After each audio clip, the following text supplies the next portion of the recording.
focus right now is establishing a trust with my audience, so that like they know at least that I have some integrity, and then later on I can try, sell out. I can sell out later on, once I have more people watching my videos. But like when people start, the important thing is like making the best content you can first, because like you're not going to start getting viewership in your videos until you're not even to figure out what you're doing until you've done like 30 to 40 videos. Like it didn't happen until recently where I figured out like what I was doing and what my style was.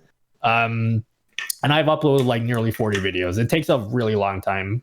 And that's just on your new channel. How many videos did you upload on your old channel first? Okay, I don't count that. My old channel has like probably 2,000 videos, but they are literally just uncut VODs, because I made that channel mainly for me, for archiving, so I can just have for archiving my stuff. And so I've actually had people try to I guess talk down to me like, oh my god, you have like 2,000 videos and they have like 10 viewers each. I'm like, you realize I have another YouTube channel. People don't believe when they get told this, but the kind of the go-to number for people coming from people like Gary Vee, Harris Heller, is your first 100 videos are gonna suck ass. Is usually what people say. And so just get 100 videos out of the way. So if you make weekly videos, just work at it for 2 years and expect to suck for 2 years. And people will freak out when they hear that. They're like, what? 100 videos are gonna suck? And then it's like, oh yeah, and then the next 100 are like only gonna suck only a little bit less. It's like, what? And it turns out, what's funny about that? What? Sorry to interrupt you. No, go ahead. Funny about that? People go to college for like 4 years and they pay up so much money to go to college, and they didn't even think like that, like the equivalent of like spending 2 years just to learn how to make YouTube videos. That's really, it sounds like a lot of time, but it's really not that much time when you put it into perspective. Yeah, and it really is, and especially when you want to do a career, or potentially, if that's the idea, if you want to do a career where you have to work so crazy hard in order to see the growth in the numbers that you really, at least in proportion to the other people who are just dipping their toes in and then quit.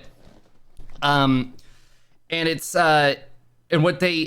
crazy because they come across people like you who have 30 or 40 videos that are finding success, and they say, well, I guess this is the expectation now. And then they don't see that you had another YouTube channel where most of it was VODs, but you also had some stream production videos, and you had different this and that. I've had, I think, 9 YouTube channels since YouTube started. And I never broke 50 subscribers until my most recent one, until the one I'm on now that has like 200 subscribers. That like I was 14 years old making videos with my cousin off of a laptop webcam, and there was zero editing. We literally just took the video file that we had at the end and threw it up. And so there was us being dorks. And then from there, I made music videos on like 3 different channels because it never stuck, and I never stuck with one thing. And I made a YouTube channel for my college. It has like 5 subscribers.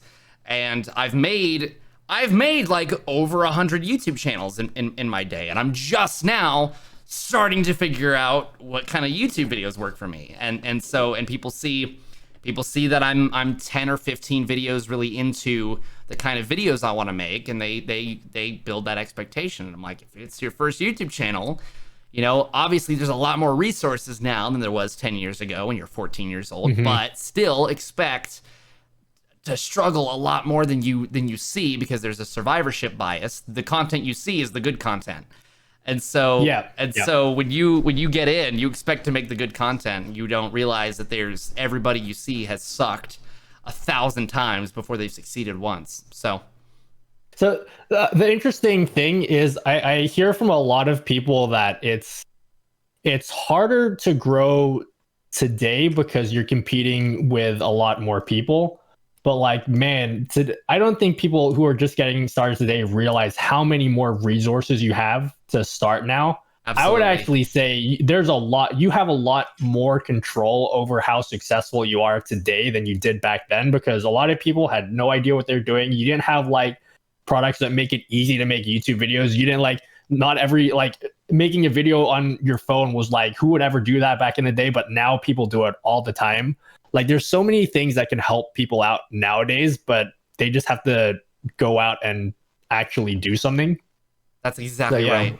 That's exactly right. I talk Yeah. about it all the time. People talk about, flooded markets and streaming is flooded, and it's harder than ever to become a successful streamer. It's like, well, it's harder than ever to just turn a stream on and be successful, but it's easier than ever to turn a stream on. So, for example, like back in my day, I'm 23. Like, back in my day, it was there was no OBS, right? You had to pay like Yeah. $100 for fraps, and nobody had $100 Yeah. for fraps. And then fraps's recordings were gigabytes and gigabytes and gigabytes for a 720p Yep. recording because there was no compression, and so you had to have a huge hard drive and you had to have a crazy good computer. And so you didn't have OBS, and now OBS is free, and it's the greatest capture software to ever exist. It kills fraps, it kills Action by Marillis, it kills DX Story, it blows all of them out of the water, and it's free, and it's open source. And Yeah. you had to pay back in the day when you wanted to edit videos. You had to either use Windows Movie Maker, or you had to shell out hundreds of dollars for Premiere, and Premiere was as shit back then as it is now. Like, and now these days, there's DaVinci Resolve. Like, there's DaVinci Resolve is free. It's got new stuff coming out for it constantly. There's new updates for it. It's in its 16th iteration, and you can get into never before can you with and NVIDIA graphics cards are becoming the standards, and they have the encoding chip. So now people who are just gamers can now turn on a stream basically for no additional cost. And then of course there's consoles, and consoles have streaming features, and you can stream directly from consoles. It's easier than ever to produce content, and what that's done is it's created a flood of content that everybody's worried about. But in reality, it's enabled so many more people to make content. That means the cream rises to the top, the wheat separates from the chaff, and you get even better content. You get even more people pushing the envelope. The consumer wins. People who consume content win, because it never before has there been so many great YouTube channels, so many great Twitch channels. And so literally content is in a better place now than it ever has been before. And it's never been easier to get into it, and everybody should do it. Like, really. And I think people play that down a whole lot. Yeah, of course. Yeah.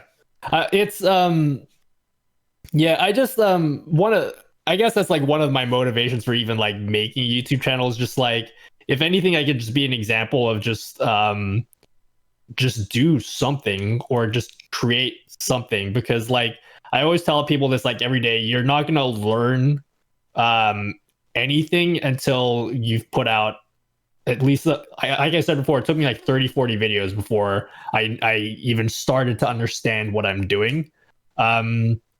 So if anything, if I would to tell anybody anything, is just don't make excuses for starting to make content.